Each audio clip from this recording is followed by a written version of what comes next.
Bonjour mes amis, bienvenue sur Invitation Sidérale. Nous sommes le 5 septembre 2024 et nous abordons une nouvelle lunaison qui a commencé il y a 2 jours, le 3 septembre, avec la conjonction entre le Soleil et la Lune dans le 16e degré du Lion sidéral, dans le ventre du Lion, qui va maintenant se poursuivre avec le premier croissant lunaire qui va apparaître à l'horizon ouest ce soir, le 5 septembre, peu de temps après le coucher du soleil, où vous pouvez éventuellement vous aussi observer l'apparition de ce premier croissant qui va nous servir de repère et vraiment va nous aider pour faire les présages pour ce mois lunaire entier, puisque le début d'un cycle donne la couleur de tout le cycle et que le cycle lunaire commence véritablement avec l'apparition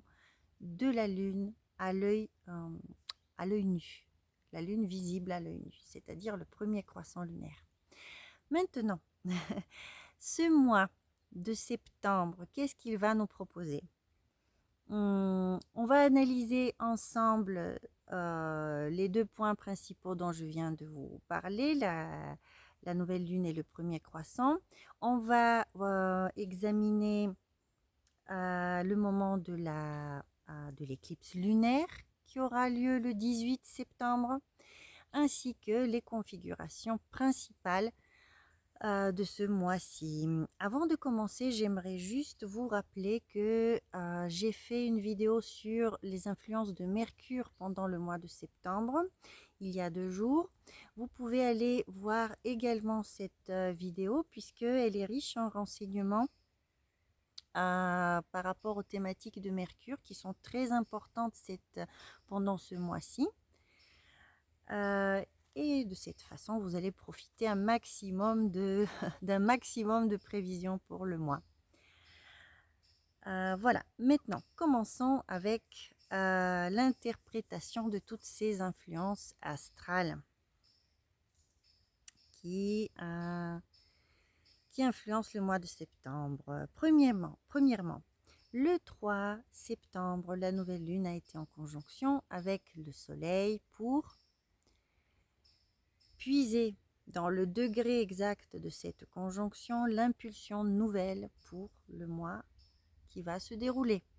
C'est-à-dire que ce qui va être les impulsions qui sont souvent inconscientes durant cette journée vont vraiment croître et se développer durant le mois entier.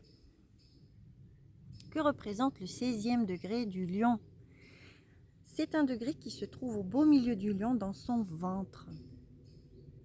Et comme le suggère l'image de ce ventre, il est en lien avec le fait de prendre de la vie, d'ingurgiter des choses de la vie, des fois à outrance, des fois en prendre un peu trop, de manger un peu trop ou d'être un peu gourmand dans tous les sens du terme,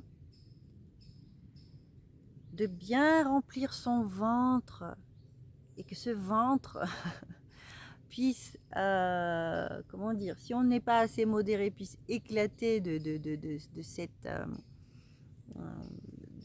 cette accumulation de nourriture. Mais il ne s'agit pas uniquement de nourriture, il s'agit également de plaisir en toutes sortes. Et d'un côté, voilà, se la couler douce et passer des moments agréables, prendre le maximum de la vie, considérer que l'on a droit à cette joie-là et à ce régal-là. Et des fois, malheureusement, un petit peu exagéré dans cette, comment dire, dans cette prétention d'avoir droit à tout ce qu'on peut. Ça, c'est le travers du lion. Le lion est un signe qui n'est pas du tout homogène pendant les 30 degrés qu'il contient, puisque le tout début du lion contient l'étoile Régulus. En dessus d'elle se trouve l'étoile, pas Alphard, de l'hydre. Et ce sont des degrés qui sont véritablement avec cette nature exubérante, créatrice, active du lion. Plus loin, vers le ventre du lion, en fait, nous arrivons dans le côté un peu plus nonchalant, un peu plus égoïste peut-être du lion, là où d'où en fait vient sa mauvaise réputation au lion. Disons que sa mauvaise réputation vient plutôt de ce ventre.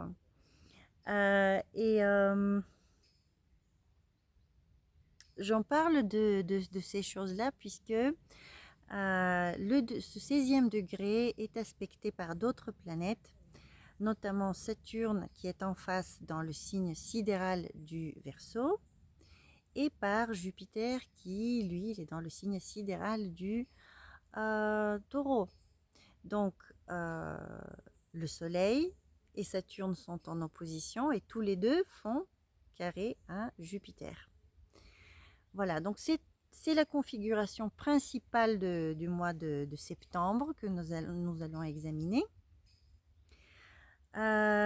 Et qui en fait peut exacerber le côté égocentré du lion, en sachant que le soleil qui va continuer d'avancer à hauteur d'1 degré par jour dans le zodiaque va arriver en opposition exacte avec Saturne le 8 septembre, c'est-à-dire à peine dans 3 jours. Et il va également former un carré exact avec Jupiter quelques jours plus tard. Donc vraiment, cette configuration qui s'appelle un carré en T, en fait, entre deux planètes qui sont en opposition et les deux font carré à une troisième planète, c'est une configuration un peu difficile, même peut s'avérer très difficile dans certains cas. Et je vais vous expliquer maintenant ce qu'elle signifie dans la vie. Donc, premièrement, le lion. Le lion est le soleil qui est à trône dans le signe du lion, va avoir tendance à un comportement probablement autoritaire, un côté directif, un côté un peu vantard, un côté un peu présomptueux de sa propre valeur, de ce que lui est dû, la prétention que ce soleil pourrait avoir. Généralement, ce n'est pas le cas de tous les lions, ce n'est pas le cas de tous les soleils en lion, mais ici, dans ce cas particulier, nous avons la planète Jupiter qui envoie un carré vers le soleil. Et Jupiter, il exagère tout ce qu'il touche. Il peut rendre le soleil arrogant. En fait, il peut tellement augmenter son orgueil et sa prétention que ça en devienne trop. Donc, nous pouvons être témoins à des comportements autoritaires, très auto-égocentrés, et qui réclament leur part du gâteau, ou ce qu'ils considèrent être leur part du gâteau, d'une manière absolument extraordinaire. Donc ça, cette exagération, cet orgueil, cette arrogance pourrait venir du fait que Jupiter aspecte le Soleil par un carré. Vous voyez, on pourrait en faire trop. Mais ce qui se passe en même temps, c'est qu'en face du Soleil se trouve Saturne, qui lui aussi est à trône. Lui aussi gouverne le signe dans lequel il se trouve, à savoir le Verseau, dans le zodiaque sidéral, et il est extrêmement puissant également. Il est rétrograde, donc peut-être que certains thèmes sont repris de l'année dernière, dans tout ce qui concerne les restrictions qui nous sont imposées, les blocages auxquels nous faisons face, les retards, différents problèmes qui sont en lien avec la maison astrologique de votre horoscope que traverse Saturne en ce moment. Donc vous regardez où se trouve le Verseau dans votre thème et vous appliquez les influences de Saturne à cette maison astrologique et au thème qu'elle représente. Donc d'un côté, nous avons le soleil qui veut briller, qui veut gérer, qui réclame et qui réclame sa zone de confort, en fait, qui réclame le droit de rester dans sa zone de confort et dans son côté royal. Le droit de jouir, en fait, de certains privilèges ou d'une certaine richesse ou d'une certaine aisance dans un secteur de notre vie. Et en face, nous avons Saturne qui, lui, de son côté, impose les restrictions. Alors, il peut vraiment nous bloquer dans plusieurs aspirations, surtout pour les personnes qui sont du signe du Lion en sidéral, ou alors du signe du Taureau, du signe du Scorpion ou du signe du Verseau. Ce sont les signes qui sont le plus affectés par cette influence, par cette configuration globale. Et Saturne,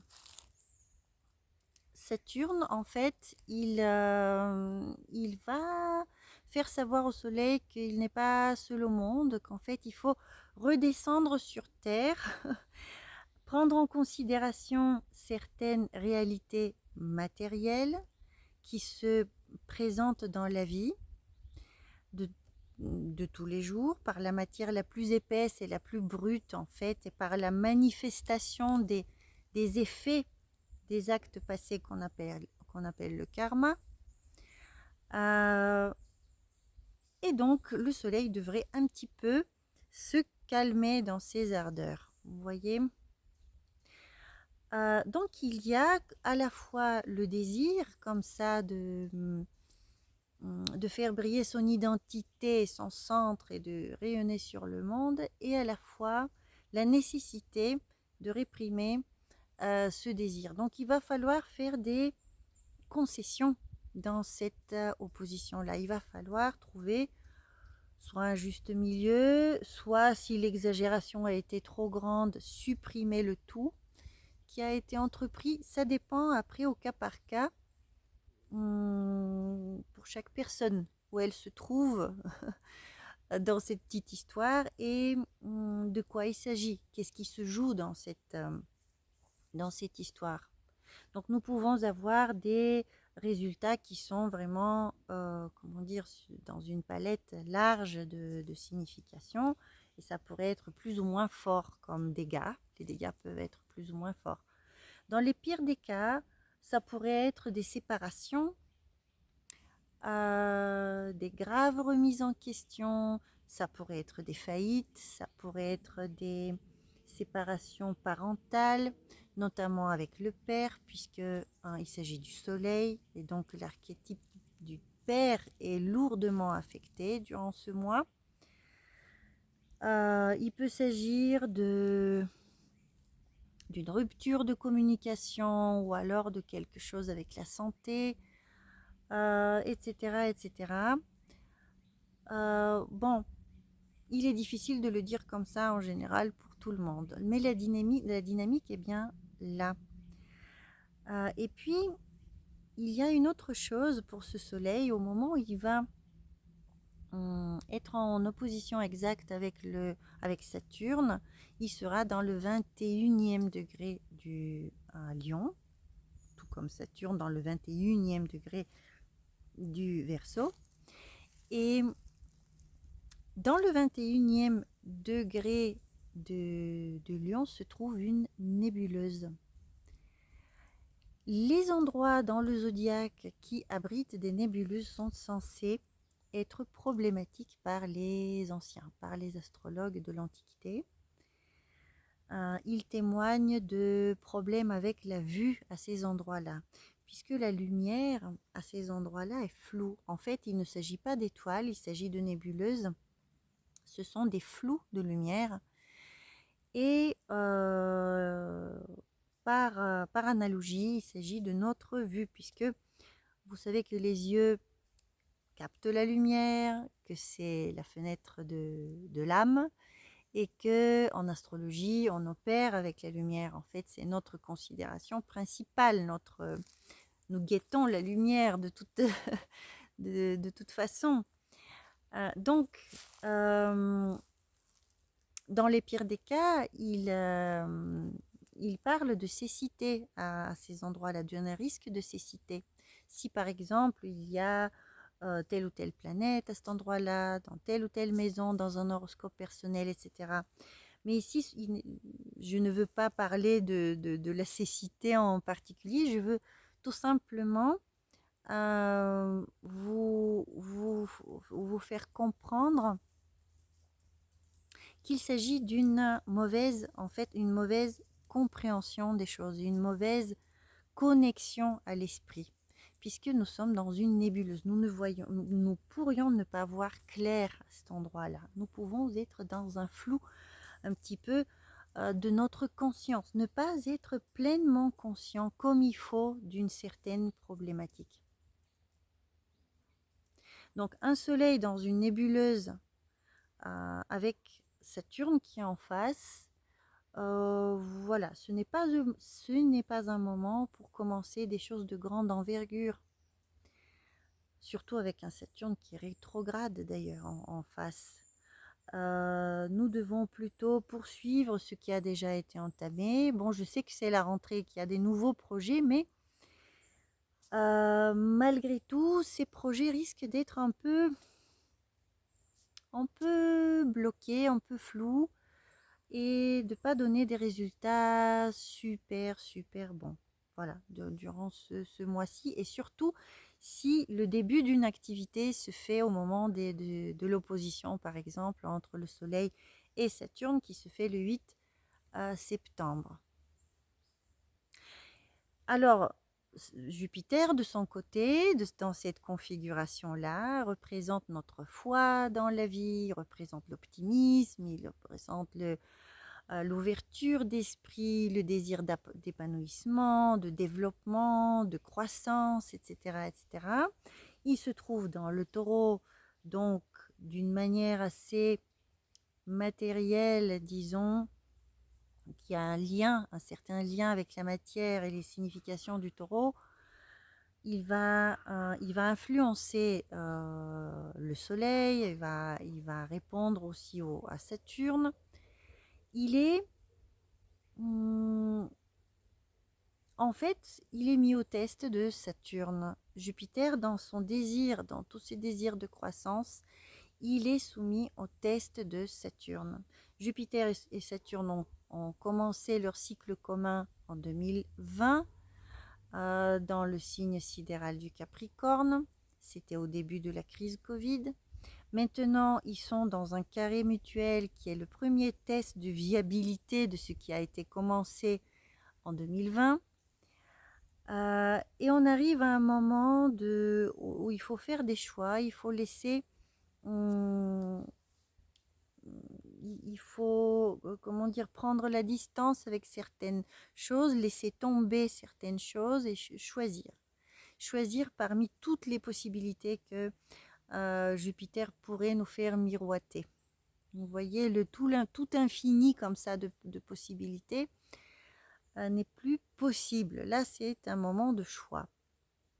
Et c'est un moment d'action, et c'est un moment où notre capacité à être bien sur terre, les deux pieds sur terre, sera testée. Donc, il faut que nos projets soient réalisables, qui tiennent dans la matière, qui puissent obéir aux exigences du monde matériel, de notre incarnation en fait, que représente Saturne. Saturne, c'est vraiment l'esprit, il donne les limites de notre ego, il donne les limites de ce que nous pouvons accomplir ici sur Terre.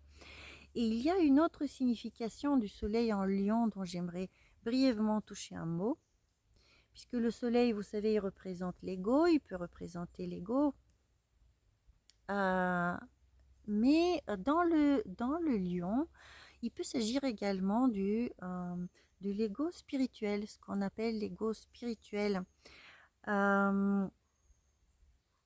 En fait, si cet ego spirituel est beaucoup trop stimulé par Jupiter, par ce carré, il peut devenir un peu délirant. En fait, on pourrait être en présence de certains gourous, par exemple, qui sont beaucoup trop autocentrés. Et Saturne va vraiment éliminer une bonne partie de cet élan de domination.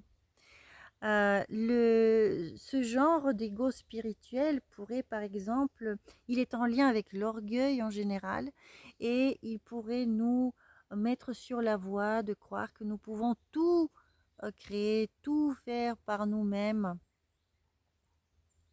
par le seul pouvoir de notre pensée. Ça, c'est très, très répandu de nos jours par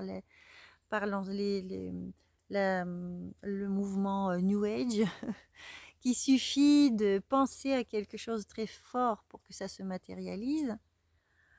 Oui, c'est possible, mais nous sommes malgré tout sur Terre. Et très souvent, dans ce mouvement New Age, j'ai l'impression qu'en fait, les gens qui vont là-dedans veulent vivre sans Saturne. Ils disent que le karma n'existe pas, qu'aucune limite n'existe, et que en fait nous sommes que lumière et nous sommes que ceci, que cela. Tout ça en fait va être soumis à l'épreuve de la réalité en ce moment. Parce qu'on peut, dans une certaine limite, bien évidemment, la pensée est créatrice et elle peut orienter notre vie dans un sens positif. Nous pouvons créer par notre pensée, mais malgré tout, nous vivons sur Terre et la Terre, ses limites et ses exigences matérielles sont données par Saturne. Donc vivre sans Saturne, à ce moment-là précis, n'est pas possible. Voilà. On fait face à Saturne, donc c'est un bon moment de test pour savoir où on en est avec l'emprise sur la réalité. Et jusqu'où nous pouvons nous soustraire à la matrice, comme on dit, parce qu'on veut tous vivre en dehors de la matrice et devenir lumière tout de suite. Mais vivre en dehors de la matrice voudrait dire complètement maîtriser Saturne et aller au-delà de Saturne, aller au-delà de son karma. C'est pas une mince affaire, voilà. Donc, tout simplement, la vie va montrer jusqu'où on peut aller dans ces aspirations-là. Je vous le dis puisque et le Soleil et Jupiter sont en lien avec l'esprit et avec la spiritualité, le lion beaucoup également, puisque c'est là que le Soleil est à trône.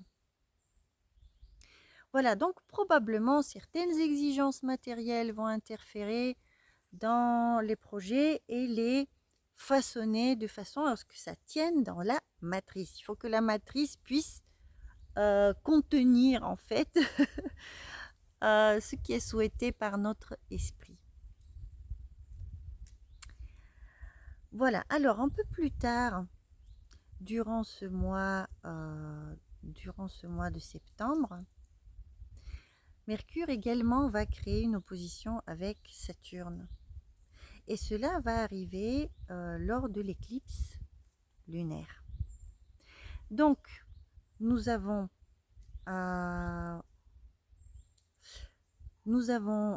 l'opposition entre le Soleil et Saturne le 8 septembre. Nous avons le carré entre le Soleil et Jupiter le 13 septembre. Donc attention à l'arrogance et à la vantardise, etc. Puis le 16 et le 17 septembre, nous avons la Lune qui va entrer dans le signe sidéral du Verseau et elle va appliquer vers une conjonction avec Saturne. Saturne qui participe dans cette opposition.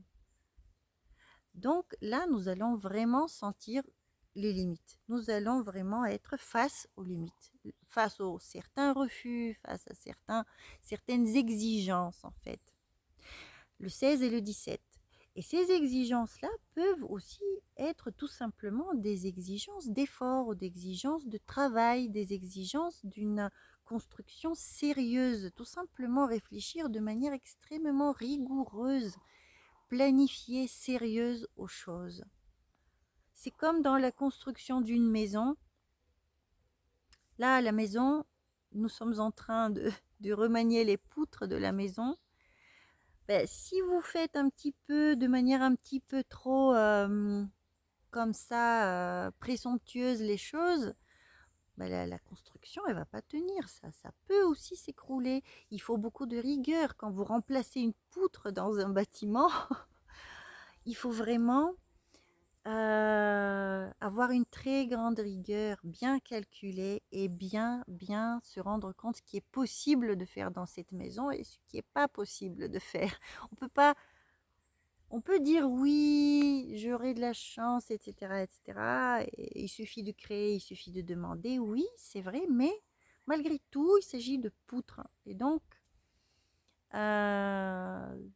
tous ceux qui font vraiment des travaux en ce moment, et il y en a beaucoup de personnes qui font des travaux avec Saturne en Verseau, ça continue, seront face vraiment à une exigence d'économie, de rigueur, de juger de ses forces, de juger de son budget ou de juger de ce qui est réalisable dans une construction.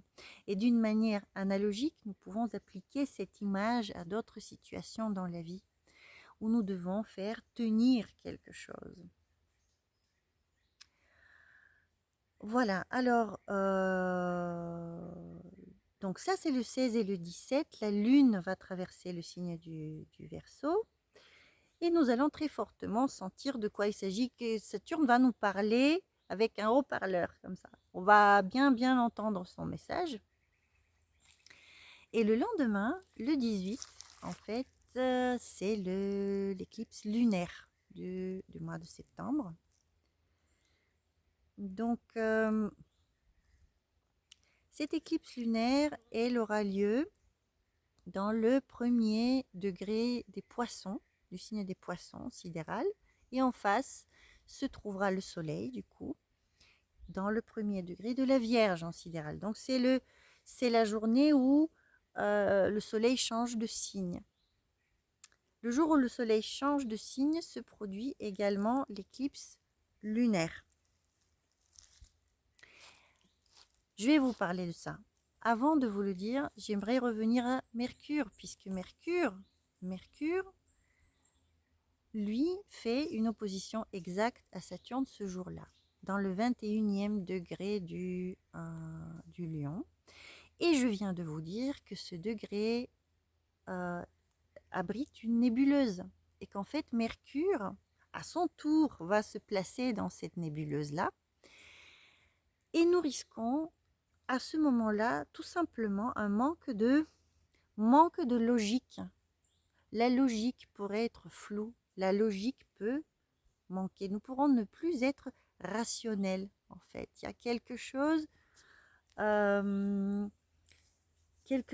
qui manque à la concentration, à la mémoire, à la prévoyance, à tout ça, ou à la planification des choses, à la communication. Je vous invite encore une fois à voir ma vidéo précédente sur Mercure. Je donne plus de détails sur les significations de Mercure. Et puis, vous voyez, une deuxième fois, cette nébuleuse-là joue un rôle important dans les influences du mois, puisque ce jour-là s'effectue une éclipse lunaire. Vous voyez, c'est souligné comme ça clignote en rouge, attention. En général, ces derniers mois étaient très difficiles pour Mercure. Mercure était mal mené, la logique manquait quelque part. Il y avait, voilà, Mercure n'avait pas la vie facile ces derniers temps, ni le raisonnement, ni les choses logiques, ni la planification. Et là, ça arrive à un moment encore plus important de l'année. Et en plus, après cette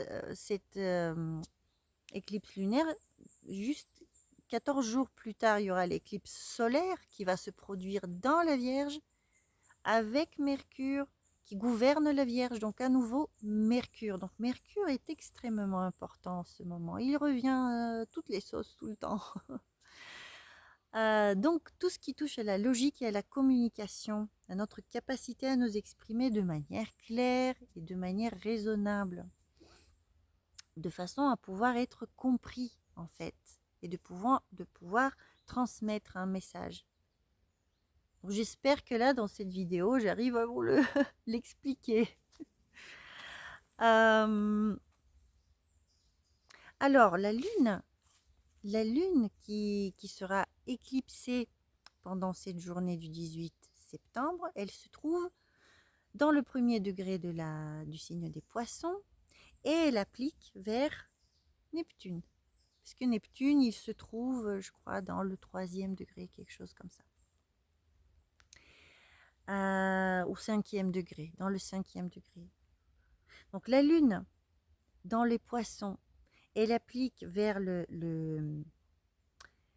vers Uranus, vers Neptune, vers Pluton et après vers Mars, dans la même journée. Donc les aspects qu'elle va former pendant cette journée sont dans l'ordre comme ça.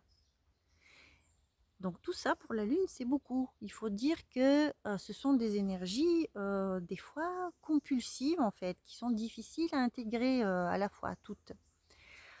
Et dans les poissons peuvent être un signe déjà de grande émotion, puisque la Lune est dans un signe d'eau. C'est une planète féminine nocturne, elle se trouve dans un signe d'eau. Donc l'émotionnel est stimulé. En plus, le début des poissons, bon, il est en lien avec la spiritualité, etc., etc., et l'imagination, etc. Mais les premiers degrés des poissons sont en lien également avec un certain fanatisme. Cela pourrait aller trop loin et de manière émotionnelle. Un fanatisme émotionnel. Et ce fanatisme émotionnel pourrait être collectif puisque dans le 5e degré des poissons se trouve le point vernal, c'est-à-dire l'endroit où le soleil se lève à l'équinoxe du printemps. Et donc ça donne la couleur d'une époque, ça donne la tendance culturelle d'une époque, puis les expériences que l'humanité entière peut vivre à ce moment, pendant cette période. Donc quand la Lune est éclipsée sur le point vernal dans les poissons, en fait, elle risque de faire surgir aussi les ténèbres des poissons. Et surtout les ténèbres émotionnelles des poissons, la folie des poissons, la perte des repères des poissons et puis l'exagération des poissons puisque le début des poissons est en lien avec un certain fanatisme religieux.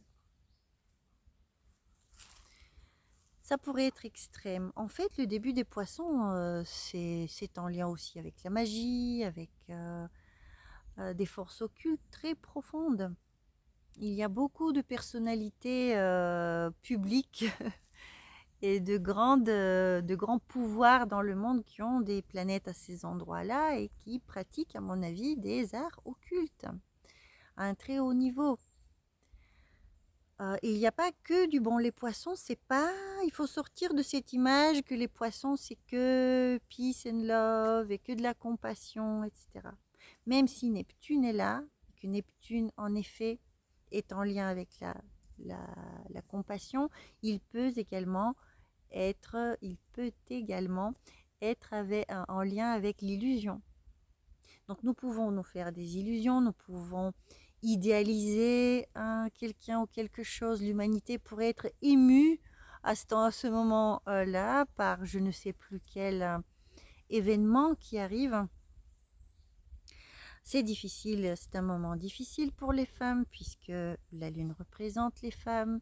Et puis pour le mental et pour le psychisme, les problèmes psychologiques en général. Voilà, alors cette pleine lune, elle est en bon aspect avec Jupiter, donc ça c'est quand même quelque chose qui va aider. Jupiter, lui, il se trouve dans le taureau, c'est un signe où la lune est exaltée, donc en fait il y a un bel échange d'énergie entre la lune et Jupiter. Disons qu'il y a aussi de la sagesse qui interfère dans cette, euh, dans cette pleine lune. Évidemment que nous avons de l'aide, évidemment que nous pouvons faire preuve de sagesse et un peu de distance de ces émotions qui pourraient être beaucoup trop puissantes. Et puis, bon, il faut dire que cette journée du 18, la lune va former plusieurs aspects à la queue leu avec des planètes transpersonnelles et puis au final avec Mars. Mars, lui, il est dans un signe sidéral des Gémeaux. Et c'est là le plus dur en fait parce que elle forme un carré avec lui. Autant avec les planètes transpersonnelles, elles forment des sextiles, conjonctions, ça va. Autant avec Mars, c'est un carré. Et cela peut amener à des émotions qui changent très vite, qui partent au quart de tour, dans l'agressivité des fois, dans l'agressivité verbale des fois, puisque Mars est dans les Gémeaux. Et comme les Gémeaux sont gouvernés par Mercure, et qu'en même temps Mercure, lui, il est dans cette nébuleuse, moi je crains qu'à ce moment-là, il y a une forme de folie qui s'exprime. Vous voyez, que juste que la raison manque. Voilà, un homme averti en vaut deux. Bien évidemment, cela peut ne pas vous arriver, ni à quelqu'un de vos proches, mais les symboles astrologiques montrent ça. Un Mercure qui est plutôt en difficulté et une Lune qui perd les pédales et qui est complètement en roue libre et qui peut aller vers beaucoup de disputes et de colère avec ce carré avec Mars. Donc, bon, cette éclipse, si vous pouvez éviter de faire des choses importantes à ce moment-là, ce serait franchement bien. Plus prudent. Voilà. Pas le 18. N'entamez pas, par exemple, des explications pour arranger la relation avec quelqu'un. Voyez. Surtout que jusqu'au 18 septembre, Vénus n'aide pas beaucoup non plus. Vénus, elle se trouve dans la Vierge. Alors, dans la Vierge, elle est en exil et elle ne peut pas donner pleinement ses côtés amoureux. Vous voyez, le côté amoureux, romantique, dans les relations, les plaisirs de la vie, profiter, aller dans des beaux concerts avec son amoureux. Ou, voilà, c'est plutôt une Vénus qui va peaufiner les choses du quotidien, qui va bien ranger, qui va, pour exprimer son amour, elle va rendre service et puis travailler et puis bien finir son travail.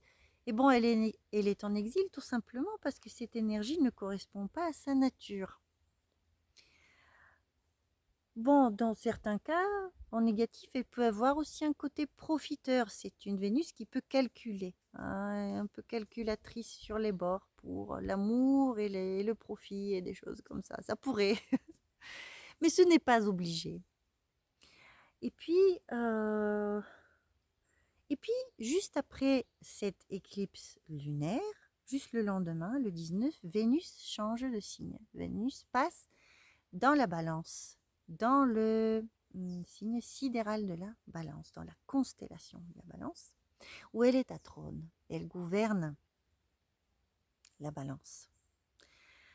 Et là, elle peut vraiment avoir un côté harmonisant. À partir de là, Vénus va interférer dans les échanges planétaires et elle va vraiment harmoniser, créer, jouer son rôle de diplomate, en fait. Vous voyez, un rôle de diplomate, puisque quand elle va passer dans la Balance, elle sera en trigone avec Saturne, elle sera en trigone avec Mars.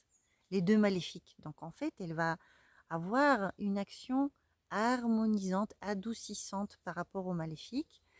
Et cela veut dire que nous serons peut-être plus capables à trouver un juste milieu, à être plus modérés dans nos relations et vraiment à bien nous positionner dans ces relations-là. Donc ça, c'est le climat général. Ça dépend bien sûr de votre horoscope en particulier. Donc ça va un peu mieux après le 18. Avant le 18, voilà, le Saturne et le Soleil sont en lien avec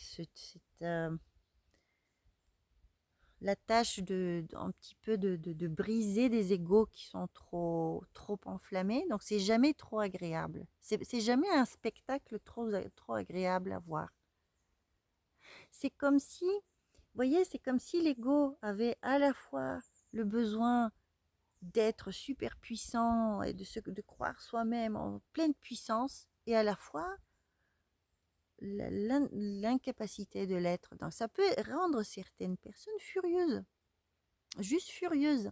Et Mercure peut participer après à des échanges comme ça, où l'ego va jouer un rôle primordial et où finalement, et le Soleil et Mercure passent par ce degré de nébuleuse où on ne comprend rien au final et c'est un peu brouillon comme moi. Voilà. Voilà. J'ai, en fait, ces derniers temps, j'ai beaucoup pensé aux problématiques des pervers narcissiques. Vous savez, bon, c'est un grand sujet de société depuis depuis quelques années maintenant. C'est devenu très populaire. Et comme la vie m'a mise en contact avec ces problématiques-là, par plusieurs biais, j'ai cherché des équivalences en astrologie. Qu'est-ce qui pourrait donner en fait de la perversion narcissique dans un thème natal? Et en analysant les thèmes de certaines personnes qui ont ce trouble, qui ont été pour lesquels ça a été prouvé qu'il y a ce trouble, j'ai constaté qu'en fait, nous avons une combinaison entre le désir d'inflation du soleil et un côté, comment dire, quelque chose qui réprime le soleil, qui l'afflige. C'est ce qu'on appelle la faille narcissique, en fait, en psychologie. La faille narcissique, c'est une injure de Saturne sur le soleil, pour le traduire en termes astrologiques. Et là, nous pouvons avoir quelque chose de ce genre. Vous voyez, un soleil qui est à la fois, qui veut extrême, qui veut être vraiment, qui peut devenir tyrannique presque. Surtout dans ces degrés du lion qui ne sont pas les plus altruistes du zodiaque. Vous voyez, c'est plutôt l'inverse. Et l'interdiction de Saturne. Donc cela peut donner, pour les personnes qui ont un soleil très fort, des égos très forts, ça peut les pousser à des tactiques d'action, de comportement qui sont un peu déviantes, vous voyez, manipulatrices ou du mensonge, tout simplement. Déjà, quand Mercure est opposé à Saturne, ce qui va arriver au moment de la pleine lune, c'est propice au mensonge, c'est propice carrément à la censure même. Puisque ce jour-là, au moment de l'éclipse lunaire, la lune est sur le point vernal, donc ça concerne l'humanité. C'est quelque chose de grande envergure, grande échelle. Et ce jour-là, Mercure opposé Saturne, censure, faire taire quelqu'un, silence. Allez voir cette vidéo sur Mercure, j'en parle plus longuement de Mercure et du silence, de l'autocensure aussi, etc., etc.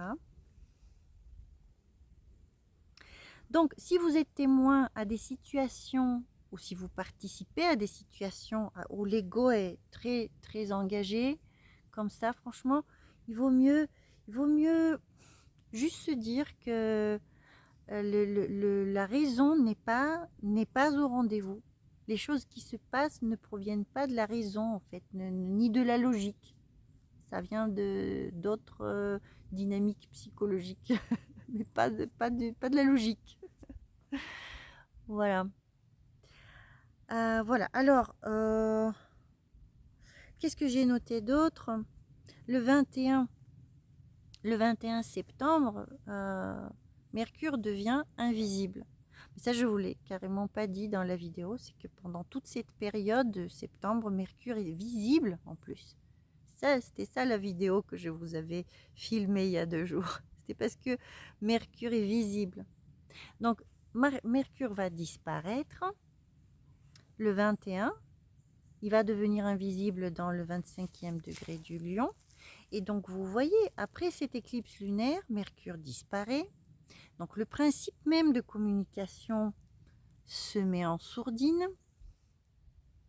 Peut-être que juste toutes ces conversations incessantes à certains sujets vont se calmer. Peut-être que la douleur psychologique qui va les provoquer va aussi être traversée et surmontée et transformée, je ne sais pas. Mais puis, ce qui se passe, c'est que le 23 septembre, Mercure passe dans la Vierge, dans le signe de la Vierge. Et là, c'est vraiment bien pour Mercure. Mercure arrive dans son signe qu'il gouverne. Et donc, il sera beaucoup plus concentré, raisonnable, logique. Il saura gérer les chiffres, les mails, les plannings, etc., etc. Après le 23 septembre. D'ici là, il est dans le trouble. Donc, toute planification, campagne de publicité, par exemple. Non, non, non, non. Ça risque de tourner mal. Donc, c'est bien soit là, dans le début du mois, au début du mois, soit après le 23. Alors là, nous allons arriver dans la zone vraiment, dans le laps de temps qui précède l'éclipse solaire en Vierge. Donc là, il y aura des grands événements, grands changements par rapport à la communication qui vont avoir lieu dans vos vies, à vous, à nous, et puis probablement dans les affaires mondiales, nous allons voir des grands changements. Il faut dire que Mercure est dans son propre signe, Vénus sera dans son propre signe, 2 planètes qui seront fortes. Voilà. Et puis, cette nouvelle éclipse, alors pour elle, il y aura bien sûr la nouvelle vidéo pour le mois prochain, puisque l'éclipse solaire, c'est le début de la lunaison.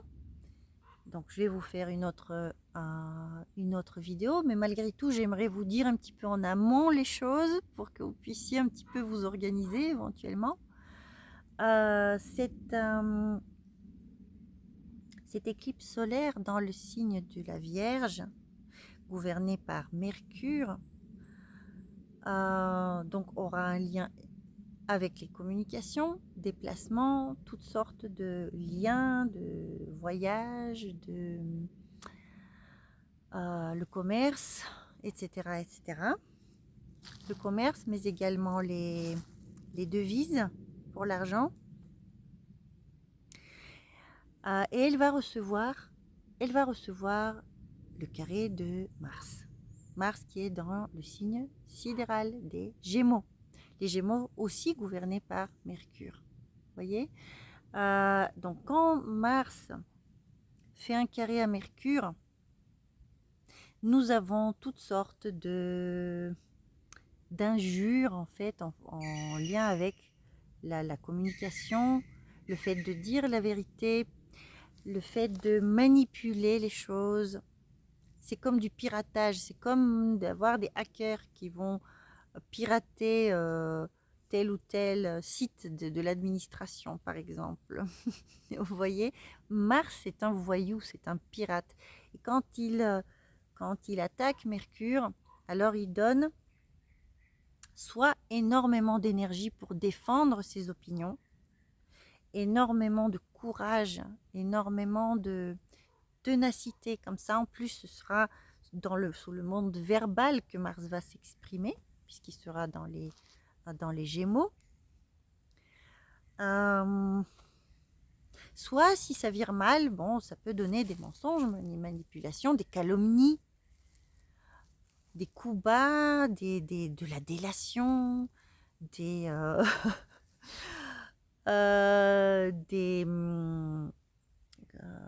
tout genre de mensonges. Aussi, par exemple, il y a des élections, ça donne le piratage des machines pour le vote, vous voyez, par exemple. Ce genre de choses. Donc, bon, c'est un peu à double tranchant cette influence de Mars sur la nouvelle lune suivante. Exceptionnellement, je vous en parle puisque nous sommes toujours et encore sur la thématique de Mercure. Voilà, je pense que c'était à peu près tout. J'ai déjà largement dépassé le temps que je m'étais donné pour cette vidéo. J'espère que vous en avez bien profité. N'hésitez pas à poser des questions dans les commentaires. N'hésitez pas à faire un don sur Tipeee. N'hésitez pas à aimer, partager pour aider la chaîne. N'hésitez pas à venir en consultation. Je vous souhaite un bon mois de septembre, plein de nouveaux défis et nouvelles aventures. Je vous remercie pour votre attention. À bientôt.